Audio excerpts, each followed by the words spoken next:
कल बांग्लादेश में जिस तरीके की स्थिति आई वो सभी के सामने है। वहाँ पर प्रदर्शन भी हुआ, आगजनी भी हुई और धर्मों पर जो है वो वहाँ पर वार भी किया जा रहा है। उत्तर प्रदेश सरकार में मंत्री हैं हमारे साथ अनिल राजभर। वहाँ पर देखा सर, जो तस्वीर सामने निकल कर आ रही, कई लोगों के घर फूके जा रहे हैं, मंदिरों को पर भी टारगेट की बात चल रही है। आप किस तरीके से देखते हैं? नहीं, कल से इस तरह की घटनाओं में वहाँ वृद्धि आई है और ये दुखद है। जानबूझकर हिंदू वर्ग को टारगेट किया जा रहा है। जो वहाँ देवी देवताओं के मंदिर हैं उसमें तोड़ फोड़ की जा रही है, उसको तहस नहस किया जा रहा है। और जो हिंदू हैं वो बांग्लादेश छोड़कर जाएं, इस तरह के भी वहाँ नारे लग रहे हैं। तो ये अच्छी बात नहीं है। कल से मैं देख रहा हूँ कि माननीय मोदी जी की सरकार और उनके वरिष्ठतम लोग लगातार इस बात की चिंता कर रहे हैं। बैठकों का दौर चल रहा है। कोई न कोई ठोस रास्ता मुझे लगता है निकलेगा। कहीं भी पड़ोस में अगर इस तरह के हालात हों तो मैं समझता हूँ कहीं से वो शुभ संकेत नहीं है।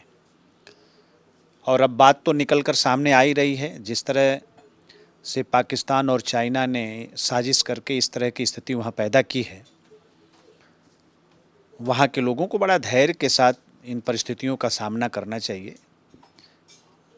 इसी में बांग्लादेश का भी हित है। हिंदुओं को टारगेट करने की सर कोई खास वजह आप देखते हैं? क्योंकि और भी धर्म के लोग हैं, लेकिन खास रूप से हिंदुओं को ही टारगेट वहाँ पर किया जा रहा है। नहीं तो पाकिस्तान जहाँ इन्वॉल्व रहेगा जिस घटनाओं में, पाकिस्तान की साजिश का परिणाम है इस तरह की बातें सामने आ रही हैं, तो स्वाभाविक है कि हिंदू वर्ग को टारगेट करेंगे। जो इशू और जो विषय कल से चर्चा में आ रहे थे, आज रात में जो घटनाएं घटी हैं, आज सुबह जो हो रहा है, उससे स्पष्ट हो रहा है कि ये बात वहीं तक सीमित नहीं है।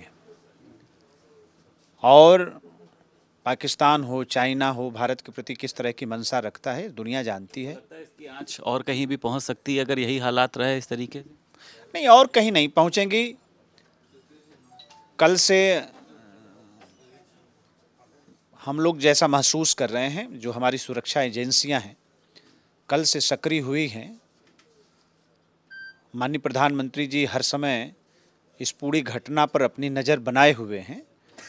तो भारत के दृष्टिकोण से देखें तो आज एक देश के अंदर सक्षम सरकार है, फैसला लेने वाली सरकार है।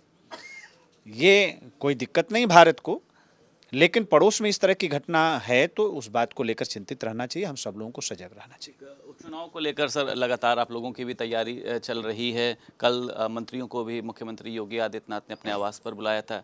क्या तैयारी? ये बताया जा रहा है कि जो निष्क्रिय लोग हैं उनको भी सक्रिय करने का प्रयास किया जाएगा। मुख्यमंत्री योगी आदित्यनाथ ने भी अपने हाथों में जिम्मेदारी ली है। नहीं, देखिए, कल तो पार्टी कार्यालय में भी हमारे संगठन महामंत्री जी, श्रद्धेय प्रदेश अध्यक्ष जी, लोगों ने बैठक किया है। और ये तो अनिवार्य है कि जो लोग पदाधिकारी हैं, जिम्मेदारी के साथ काम कर रहे हैं, अपनी जिम्मेदारी का निर्वाह ठीक से करें। इस तरह का निर्देश समय समय पर आता रहता है। और बाई इलेक्शन है, चुनाव है, स्वाभाविक है कि मुख्यमंत्री जी चुनाव को अपने हाथ में लिए हैं।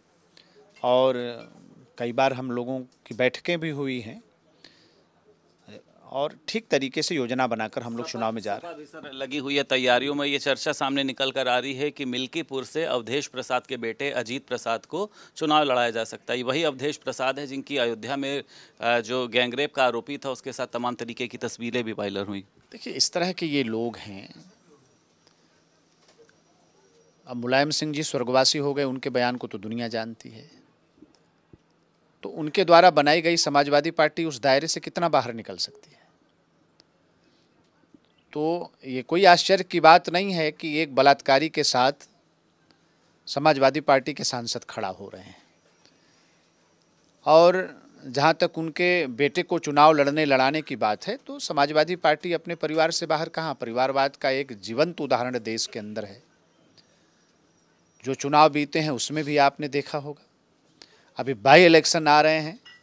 आप उसमें भी देखेंगे कि वो परिवारवाद के ही रास्ते को आगे बढ़ाने वाले लोग हैं।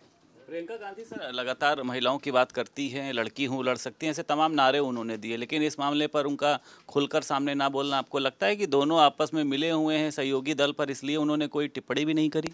बिल्कुल मिले हुए हैं। देखिए, इनका दोहरा चरित्र है और कांग्रेसी तो देश का सत्यानाश करने वाले लोगों में से हैं, यहाँ के माहौल को बिगाड़ने वाले लोग में हैं। इनसे और क्या उम्मीद कर सकते हैं? ये हमेशा से इनका दोहरा चरित्र आपको देखने को मिलेगा। ये पूरब जाते हैं कुछ और बोलते हैं, पश्चिम जाते हैं कुछ और बोलते हैं, उत्तर जाते हैं तो कुछ और बोलते हैं, और दक्षिण में जाते ही इनका व्यवहार बदल जाता है। तो इनका पूरा इतिहास उठाकर देख लीजिए ना, किस लड़की के लिए लड़े। आज हैसियत नहीं है कि एक शब्द बोल दें उस घटना पर, क्योंकि घटना करने वाले लोग कौन है आरोपी?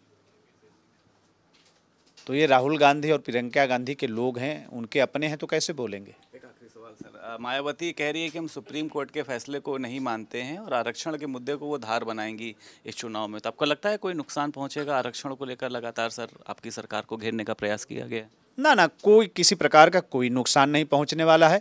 अगर मायावती जी कह रहे हैं कि हम घर से बाहर निकलेंगे, आंदोलन करेंगे, कोई बात को आगे लेकर आएंगे, तो ये अच्छा है, उनको घर से बाहर निकलना चाहिए। ये उनके लिए भी अच्छा है, उनके दल के लिए भी अच्छा है, उनके समाज के लिए उनको निकलना चाहिए।